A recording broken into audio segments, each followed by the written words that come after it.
Gervonta Davis is back in action this weekend, yet no one knows or seems to be interested in this fight. Maybe it's because of the lack of promotion coming from the PBC side, or maybe it's because Tank said multiple times that the fight was off due to Gervonta Davis having diva episodes and feeling as if he's above the sport. Or maybe it's because Turki Al Sheikh and the Bivol and Better Beef card really took the spotlight in the boxing world this weekend.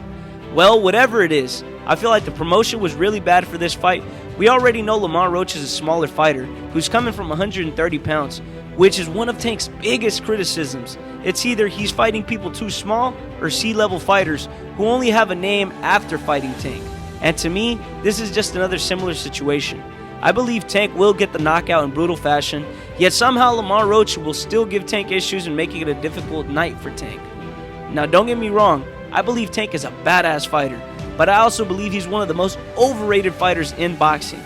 We see he has good fundamentals, great speed, impressive IQ, and is one of the biggest punchers in the sport, but yet somehow there's still a big question mark around his name. He's really only fought one champion in Jose Pedraza in 2017. The rest of the belts he's gotten are either regular, interim, or emailed belts that hold no weight. Gervonta has addressed that he only wants 2 more fights after this one and will retire by the end of 2025. I call complete bull. But if he does, I really hope he actually fights a name like Shakur Stevenson or maybe even a Keyshawn Davis.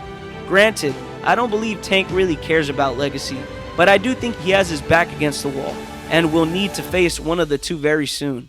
You see, Tank doesn't have many options. It's either he fights C-level fighters like Roach that won't bring him no money, or he takes on a serious threat and makes the mega fights happen.